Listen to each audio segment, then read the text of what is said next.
Aziz mehmonlar, hurmatli mehmonlar.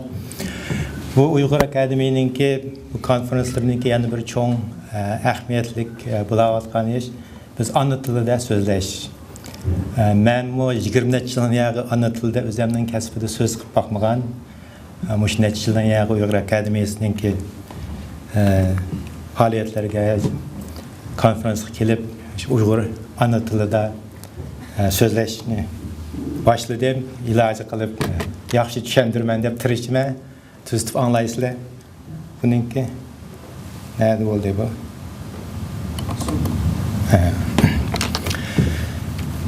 Men bu tunigan oyog'i, bugun oyog'i Uyg'ur til, adabiyot, madaniyat va ma'rif to'g'riliq nurg'un taqalatlar, munozirlar obdan mazmunlar bo'ldi. Men bugun hamda haqqasinglarninki, hammanglarninki kunlik hayot bilan munosabatlik tibbiy dora va uning taraqqiyoti deb sizlarga bir hammanglarga oz to'la bo'lsa bir foydali nima bo'larmiki degan umid bilan mushuni tushuntirmoqchi. Men bu mazmunni tanlashda bu yil kelib men nima so'zlasam bo'lar, mush bolalarga, misha qatnashganlarga bir azroq bir foydali nima bo'lar deb o'ylab, bultur men bir doklad berganda doğru tibbiy doğru tadqiqot va taraqqiyot deb bir siz orliqda bir savol so'radi bir hukumiz. Bu doğruninki aksi ta'siri bulamdi, qanday bo'ldi? G'arbiy doğru bilan mushu tibbiy Uyg'ur tibobat bulamdi, tibbiy doğrularninki aksi ta'sirlari qanday farq bo'ldi degan savollarni so'rag'achqa o'zim o'ylab endi shu to'g'riliq so'zlasam foydasi bo'lgandek deb shuni tushuntiray deyman. Tibbiy doğruninki nimasi ta'siri ikki xil bo'ldi. Birsi buninki foydali ta'siri u deganda masalan doğruni bergandan keyin kasalni davolash yo bo'lmasa kasalni kontrol qilishda. Mesela zukam bo'lsa doğru ise zukam saqiydi. Mesela qon besimi yapmasa, şeker kesili bo'lsa bu doğru berib bu kasalni kontrol qilish. U qon besim bor odam yapmasa qon shekeri bor masalamda kasallar bu doğruni to'xtatsa bo'lmaydi. To'xtatsa şeker o'rlab ketadi. Shunga bu davolash bo'ldi. Saqaytish bilan davolashning ikkisining farqi bor. Bu doğruninki davolash ta'siridan boshqa uning aksi ta'siri bo'ldi. Ham aksi ta'siri nurg'un bo'ldi. Uningki meningki degan so'zlamoqchi bo'lganim o'sha doğruninki davolash ta'siri va aksi ta'sirlarini biz qanday tadqiqotlar bilan shu bir doğru tadqiqot qilib 10 yil 15 yil jarayonida qanday tadqiqotlar bilan doğruninki davolash ta'siri va aksi ta'sirlarini tadqiqot qilib chiqamiz. Masalan, shu o'lchamdakda buningki ölçemninki matrip ig'ir tiripi bu doğruninki foydali ta'sirlari. Ma'u yenik tiripi buninki aksi ta'sir bo'lishi kerak. Matrip ig'ir bo'lib ketsa bu doğru bo'lib bu mag'lub bo'ldi. Bu doğru bo'lib tadqiqotdan chiqib o'tib undan keyin kasallarning nimasi bo'lmaydi bu. Matrip ig'ir bo'lsa, shunlashqa matrip buninki foydali va kasalni davolash ta'siri bu buningdan ko'z ko'rina, maningdan chiq bo'lish kerak-da, ig'ir bo'lish kerak mana aytganda. Shunlashqa buni endi risk benefit deymiz, foydaliq bilan ziyonliqninki tangpungligi desak bo'ldi. Endi yana masalan doğruninki biz ham buni yana cho'nqirlab ilib aytganda, masalan bir doğruninki miqdorida masalan bir kasal bo'lib doktorxonaga borsa, doktor uninki tabletkini bir tabletki berdi, manda kunda bir vaqt ishlaydi yo 3 vaqt ishlaydi. Endi shuninki buni miqdori deymiz. Bu miqdori badan kirgandan keyin badandagi bu qondagi quyuqligi buninki nimasi bo'ldi. Shuning bilan buninki bu ta'siri masalan dastlabda bu miqdor oz bo'lib qolsa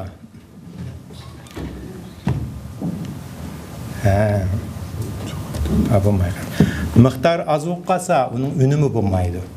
Unumi ya kasalni davolash unumi bo'lmaydi, ya aksi ta'siri bo'lmaydi. Shunlashqa buninki yuqoridagi mush jarayonidagi miqdor bo'lsa, bu aytdi davolash unumi yaxshi, aksi ta'siri oz bo'ldi-da. Uningdan jiqib ketsa, uninki әкс тәсірі, зәһәрлік тәсірі көп болды. Шоңашқа бұны тәтқиқат қылғанда, мұш нәрсені өлчеп тұрып, мұшларны бір таңпыңлық білән тәтқиқатларны клиникал дейміз, шу тәтқиқатларны еліп беріп, онан кейін пайдалық тәсіріне көп қылып, ilacı бар, әкс тәсірі аз болыш керек. Бұл бір яқшы бір дарының қанчы тәсірі күшлік, keselni davalash ta'siri, kuchliq paydliq ta'siri chiq, aks ta'siri qancha az bo'lsa, shu bu yaxshi dori bo'lib chiqadi. Bu qanday jarayonlar bilan shu maqsadga yetamiz deganda, bu dori tadqiqotninki uning dastlabda tajribaxonada, hayvonotlarda tajribalarni elib borgan gap. U sinoqlardan o'tgandan keyin, u hayvonotlardagi sinoqlardimi dorininki ta'siri hem aks ta'siri. Bularni shuning ichidan tanlab chiqqan kimyoviy moddalarni klinikda hamda odamga tajribaga olib berib, uning bosqichi 3 bo'ldi. Birinchi bosqichi sog'lom odamlarda dorini berib, masalan 18 yoshdan 55 yoshgacha sog'lom kasal bo'lmaydi, masalan 50 dan 100 gacha. Uningda shu asosliq kuzatadiganimiz bexatarlik, qanchalik ko'taradi. Bexatarlik masalan dastlabda bir kunda bir qatim beriblar, birla miqdorda berib, uninkini o'lchaydigan gap. Buni ko'targandan keyin 1 hafta, undan keyin 2 hafta.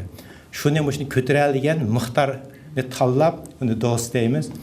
U tanlagan 1-2 miqdor bilan, masalan 50 mg yo 100 mg bo'lsa, ikkinchi bosqichga chiqadigan gap. Ikkinchi bosqichda yana bexatarligi birinchi, uningdan qo'shimcha ikkinchi bosqich, uchinchi bosqich kasaldi bo'ldi. Shuning bilan bexatarlikdan başqa onun qo'shimcha davolash, kasalni davolash ta'siri ikkisini masalan uningda 100 dan 1000 dan 900 mingdan ozroq kasallar bo'ldi xalqaro tajriba masalan doktorxonalarda elib boramiz uni. 3-chi bosqichi bo'lganda uning uzun vaqtlik uning uzun vaqtlik odamga bo'lgan bexatarlik qanday aks ta'sirlari ko'p bo'lmasligi kerak. Uningdan shuning bilan tang bu kasalni davolash ta'siri aytib zo'r yaxshi bo'lish kerak. Shu mushundaq 3 bosqich tajribalardan o'tgandan keyin uningki endi bu bir dorininki tadqiqotdan tajribadan o'tdi deb buningki shu vaqtida kasalni davolash ta'siri zo'r, aks ta'siri iloji bor kichik bo'lgandan keyin bu dori endi tasdiqlanib chiqdi. Masalan, shu birinchi bosqichga 10 kimyoviy modda 10 dori boshlasak, oxirida uningdan birsi yo ikkisi g'alaba o'ta sinoqlardan o'tib chiqsa, shuningga aytdi g'alaba deb tushunimizda. Endi bu dorini tadqiqot qilganda masalan birinchi bosqichda bu qandaq dorininki masalan iste'mol qilgandan keyin qandaq badanda qandaq jarayonlar o dori badanda oshqozondan qonga shumirilib, bu yerdan qonning ichida hamma organlarga berib, parchalanib, tarqalib, badandan chiqish jarayonininki buningki mexanizmlarini, buning vaqt bilan bo'layotgan masalan qanchalik vaqtda bir tabletni yegandan keyin mush jarayonlardan badandan chiqadi. Buni bizning o'lcham nima qilganimiz half life deymiz, shuningki yerim dorining miqdorininki 50% tushgan vaqtda masalan 50% 2 soatning ichida yegan dorininki 50%ni badandan tarqalib chiqarsa, bu dorining nimasi 2 soat deymiz.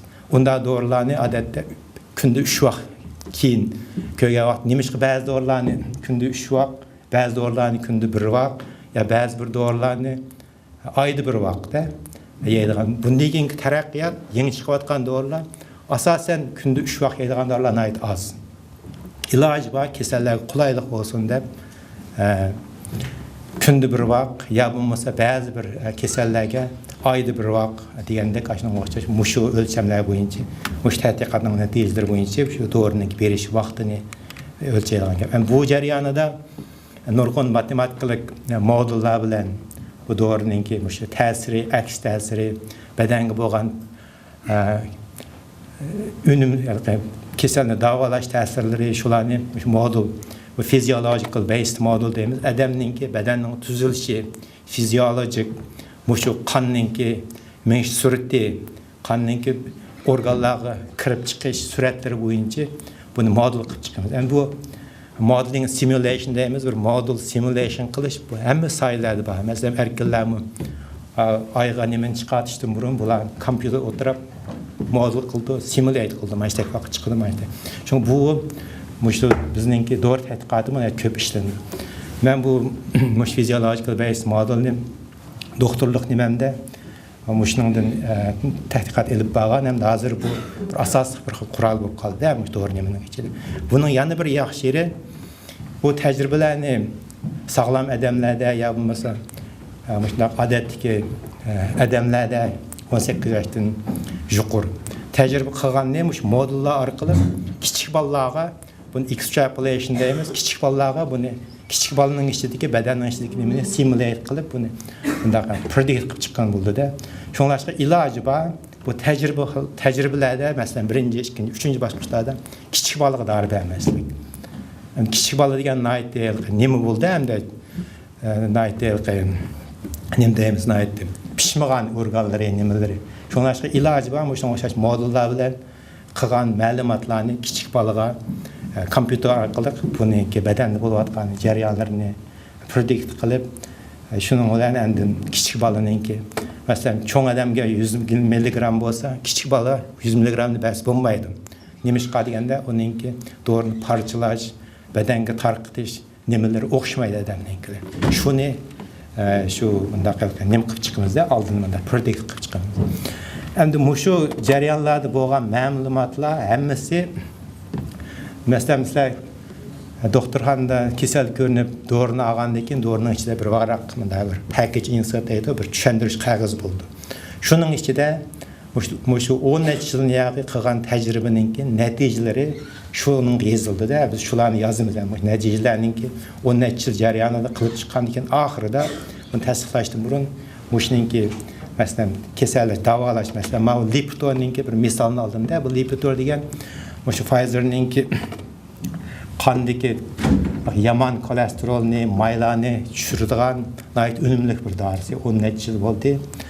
Xalqaro buna unumi nima?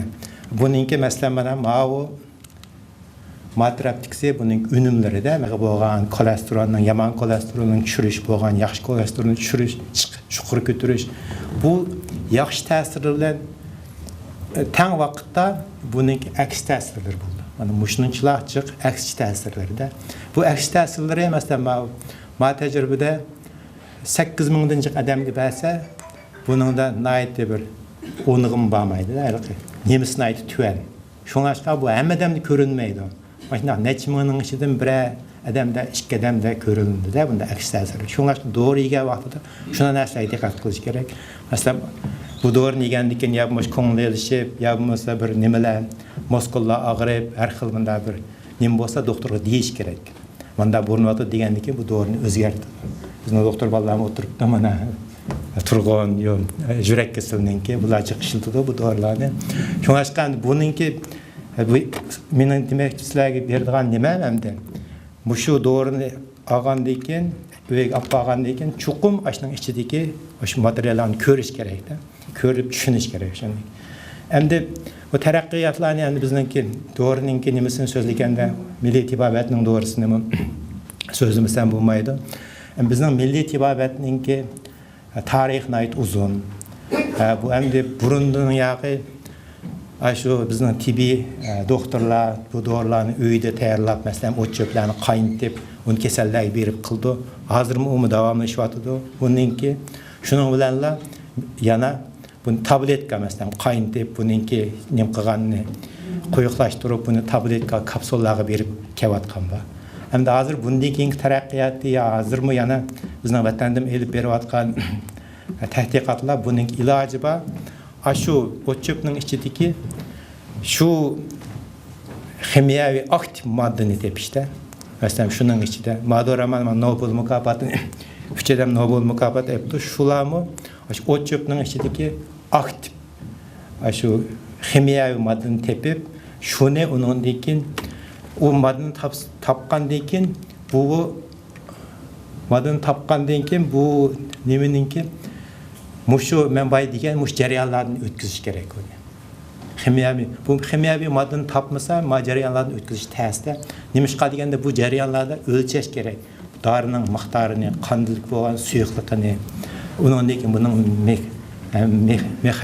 mexanizmini, buningki odamga bo'lgan foydasini, ziyinni hammani o'lchab mushu jarayonni o'tkazib chiqsa bu bir g'alabalik to'g'ri bo'ldi. Men Nobel mukofoti ag'alami shu ma'valqi birsi o'chibning ichidan keyingi Amerikadagilar to'pining ichidan chiqarganda bularmi shu aktiv kimyoviy moddani tepib chiqib undan keyin ana shu klinikal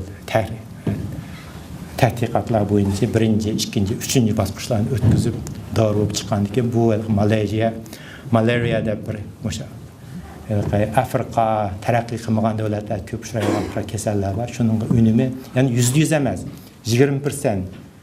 Burunqi dorilarning 20% unumi yaxshi bo'lg'achqa, shu bir alohida kambag'al yerlarga nimasi foiz bo'ldi deb Nobel mukofotiga erishdi. Shuning o'xshash bu endi tibobatninki, dorilarninki mushu qadamlarni elib bo'lsa bizning Uyg'urlarning men 10 necha yil bo'ldi bizning shu vatandan menda masal so'rg'anlarga mush maslahatni bermanda. Mushunaq iloji bor, sistemlik. Masalan, ma kasalni davolaydi desa, bu kasalni masalan 10 kasalga bersanglar ya 10 kasalga dori bermasanglar buning o'lchaysizlar. Bu kasalni qanday davolaydi, buning aks ta'siri qanday degan shunday bir sistemlik bir nima qilib chiqqandan keyin undan keyin andin bu taraqqiy qilib mang'ini bo'ldi. Bu kasalni davolaydi deb uni bir sistemlik o'lchaydigan narsani o'lchmay nem qilsak, u yana qilaveradi. Meningcha ham hozir bizning vatanda shu nima tarafdan taraqqiy qilib, tadqiqot qilib elib ketib olganlarmi aytdi. Bizning Uyg'urlar tadqiqotchilardan mubohimdi. Endi sizlarga endi shu nima qilgandan keyin ham uyga elib ketadigan uchurlar nima deganda uchta. Birinchisi cho'qim men boy degandek shu dori bilan kelgan shu nimani o'qish kerak. Undan keyin cho'qim masalan dori bir tabletka ya, doktor bir tabletka ya desa, hargiz men ishtirok saqayib ketaman deb 2 tabletka ya 3 tabletka yesa bo'lmaydi. Bunda bo'lgandan keyin aks ta'siri shuning bilan ko'payib mangadi. Shuning shu mahsizlikni nim qildimmi, masalan ozulab qolsa, bir tabletka ya desa, yerimni yesa buning unum bo'lmaydi. Masalan, mana bir tabletka bo'lsa, undan 2-3 ni yetib iste'mol qilib qolsa, buningki zaharli ta'siri ko'payadi ekan. Bunashqa bu birisi. Bunashqa cho'qim shu degan doktorninki degan miqdori bo'yicha iste'mol qilish kerak. Undan keyin shuning ichidagi tushuntirishni cho'qim o'qib tushunish kerak. Undan keyin yana bir muhim bir narsa bolalarninki miqdori bilan cho'nglarning miqdoriga diqqat qilish kerak. Va dorini datis qilgan dorini kelib bolalarninki besh ag'irib yo qo'sqa qirib qolsa, uni ikkilib bolaga berib qo'ysa bo'lmaydi. Shuni miqdoriga qarash kerak. Shu cho'qim bolaga doktor dori berishdan burun cho'qim doktor bilan maslahatlashib, shu miqdori bo'yicha bolaga berish kerak. Endi qisqacha mening vaqtni men changroq tutay. Qisqacha taraqqiyotni o'qib kelsak, masalan bizningki yaqinda shu breast cancerninki, rakninki dorisi tasdiqlandi. Bunday alohida bir taraqqiyotda bu endi shu nimada ayollarda 60%dan ko'p ayollarninki shu breastninki, ko'krak rakininki xilida uchraydigan nimaga aytib bo'ldi. Nishonliq davolashninki dorisi. Undan keyin bundan keyingi hozir elib ketib olgan taraqqiyot rak kasallar dorilarininki bu immun onkologiya deymiz, badanninki mudafaa nimasini kuchlantirib, masalan badanda T-sel deymizda, bu badanninki qo'g'laydigan jangchilari bu. Bu jangchilar masalan odatda zukam bo'lib qolsa, yo bir nima kasallar bo'lib qolsa, bular o'zi shu yomon nimalarni yo'qotib, odamninki sog'lomligini qo'g'daydi-da. Bizam Amerikada kichik bolalarni doktorga olib borsa, asallik to'g'ri bermaydi. Bir necha kun kuzatib, shundaymi ekan? Bolalar to'g'ri bermay, o'zininki badanninki immun mudofaa nimasi shuninki rolini nim qilish kerakdir. Endi bu rak kasal kelganda bu badanninki mudofaa qo'shinlari bu rak kasalni yo'qotmaydi. Yo'qotilgan bo'lsa rak kasal bo'lmaydi. Nimishqa deganda bu rak kasalninki Mında elip aytganda atrofda tikkan bo'ldi. Tikkan bo'lgandan keyin jangchilar kelmaydi, bularning rak kasalining, rak hujayralarining bu o'zini mudofaa qilganligidir. Shu bundan keyingi taraqqiyot bu dorilar shu rakninki atrofidagi mudofaa qilayotgan tikkanga o'xshash jangchilarni uning yo'lini ochib va tesal odamning mudofaa jangchilarini shuningga hujum qiladigan sharoit yaratib qilgandan keyin bu ham unumlik burunqidagilarga qaraganda shunga rak kasallari taraqqiyotninki tadqiqotninki bundan keyingi unumlik dorilarni tadqiqot qilib chiqishninki yana bir nimasi shu. Shunga endi shunchalik vaqtmi yo'qib qoldi, men dal to'shab qoldi deyman. Savollar bo'lsa, nima qilay, bo'lmasa, orliq so'zlasak bo'ldi. Rahmat.